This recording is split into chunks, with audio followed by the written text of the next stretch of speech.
అండి, అందరికీ నమస్తే. ఈరోజు మన రెసిపీ వచ్చేసి క్రీమ్ బిస్కెట్స్ అండి. ఈ క్రీమ్ బిస్కెట్స్ని నేను ఇంట్లోనే మైదా పిండితో ప్రిపేర్ చేస్తానండి. చాలా యమ్మీగా వచ్చాయి. వీటిని ఇప్పుడు మనము ఎలా ప్రిపేర్ చేసుకుందామో చూసేద్దాం. ముందుగా ఒక మిక్సింగ్ బౌల్ తీసుకొని అందులోకి బటర్ని యాడ్ చేసుకోవాలి.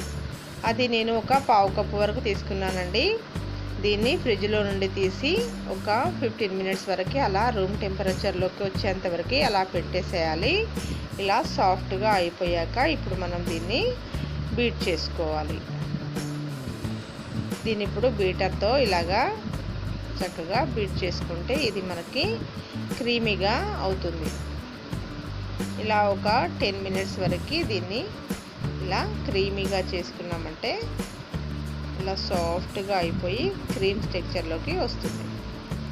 ఇలా వచ్చాక ఇందులోకి నేను పౌడర్ షుగర్ తీసుకున్నానండి. ఒక 4 స్పూన్స్ వేసుకున్నాను. ఇందులోకి వేసేసి ఇలాగా బాగా బీట్ చేశాక ఒక 1/2 టీ స్పూను వెనిలా ఎసెన్స్ కూడా వేసుకున్నానండి. దీన్ని వేశాక ఇలాగా ఒక 10 మినిట్స్ వరకు బీట్ చేసి అందులోకి ఇప్పుడు మైదా పిండిని జల్లించుకోవాలి. 1 కప్పు తీసుకున్నానండి మైదా పిండి. ఇప్పుడు ఇందులోకి 3 స్పూన్స్ కోకో పౌడర్ కూడా వేసుకోవాలండి. వేశాక ఇందులోకి బేకింగ్ పౌడరు 1 స్పూన్ వేసాను. 1/2 టీ స్పూను సోడా వేసాను. ఇలా వేశాక దీన్ని బాగా మనం ఇలాగా కలిపేసుకోవాలి.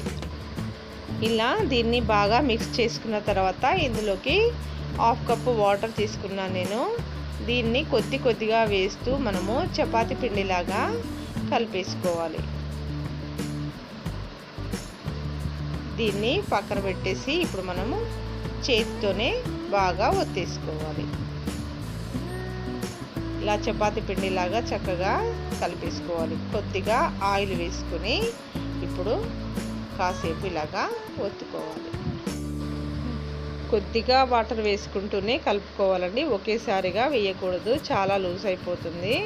ఎందుకంటే ఇందులోకి ముందుగానే మనం షుగర్ యాడ్ చేసాం కదా, అందుకని ఇప్పుడు 3 పార్ట్స్గా నేను ఇలాగా ఉండలు చేసేసుకున్నాను.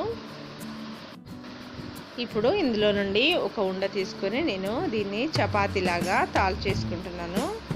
ఇలా కోళ్ళతో పల్చగా చేసేసుకోవాలి.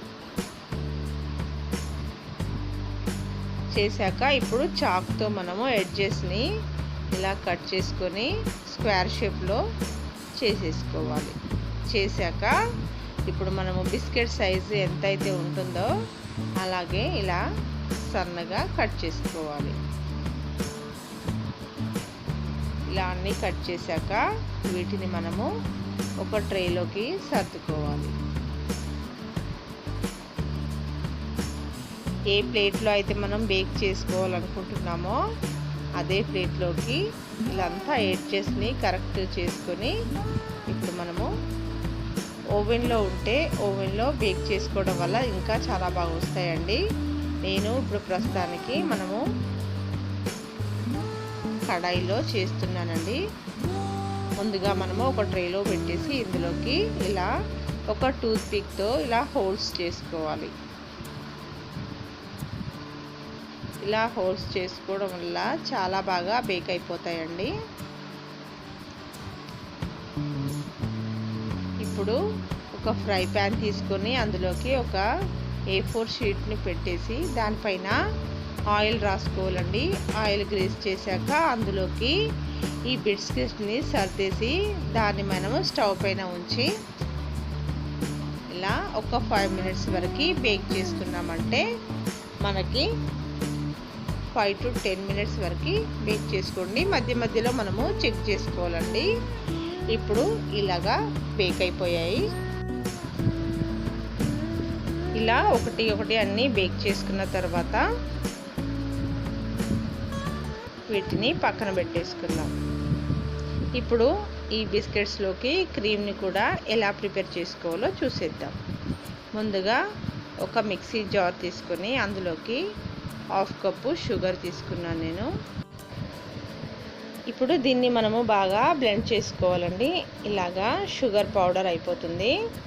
ఇలా మెత్తగా చేసేసుకున్న తర్వాత దీన్ని పక్కన పెట్టేసుకొని ఒక మిక్సింగ్ బౌల్ తీసుకొని అందులోకి నేను డాల్డా తీసుకున్నానండి, వనస్పతి ఆయిల్. ఆ వనస్పతిని మనము ఒక ప్యాకెట్ తీసుకున్నామంటే సరిపోతుంది.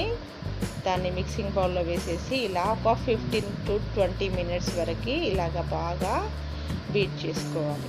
ఇలా బీట్ చేసామంటే మనకు ఇది వైట్గా మనకు క్రీమీగా అవుతుంది.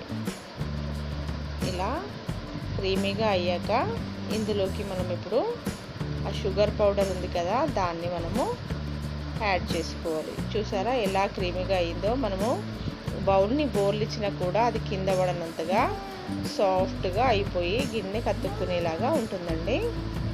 సో ఇప్పుడు మనము షుగర్ పౌడర్ని ఇందులోకి వేసేసి ఇలా ఒక 10 మినిట్స్ వరకు మనం ఇలాగా కలిపేసుకోవాలి. ఇలా బీట్ చేసుకోవడం వల్ల అదంతా బాగా మెల్ట్ అయిపోయాక షుగరు ఇది మనకు క్రీమీగా తయారవుతుంది.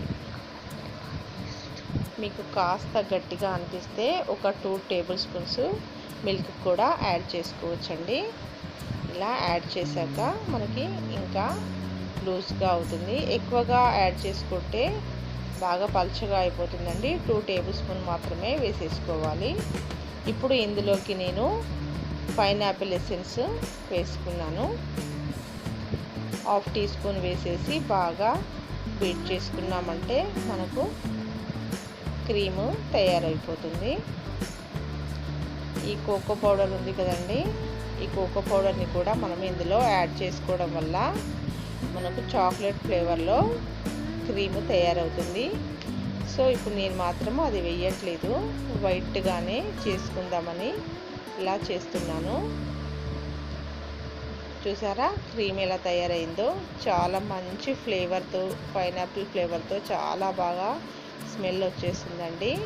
ఇప్పుడు ఆ క్రీముని మనము ఒక స్పూన్ తీసుకొని, లేదంటే ఒక చాక్ కూడా తీసుకోవచ్చండి. చాక్తో అయినా ఇలాగా బిస్కెట్స్ పైన మనము బాగా స్ప్రెడ్ చేసుకోవాలి.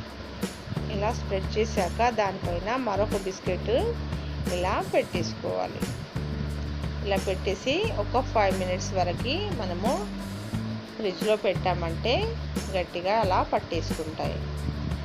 2 బిస్కెట్స్ని ఇలాగా మధ్యలో క్రీము అన్నింటికి ఇలా పెట్టుకున్నామంటే మనకు క్రీమ్ బిస్కెట్ రెడీ అయిపోతుందండి. ఇది చాలా చాలా బాగుందండి, చాలా టేస్టీగా వచ్చాయి కూడా. సో ఫ్రెండ్స్, ఈ రెసిపీ కనుక మీకు నచ్చినట్లయితే లైక్ చేయండి, షేర్ చేయండి, కామెంట్ చేయండి. మొదటిసారిగా చూస్తున్న వారైతే తప్పకుండా సబ్స్క్రైబ్ చేయండి ఫ్రెండ్స్. Thanks for watching.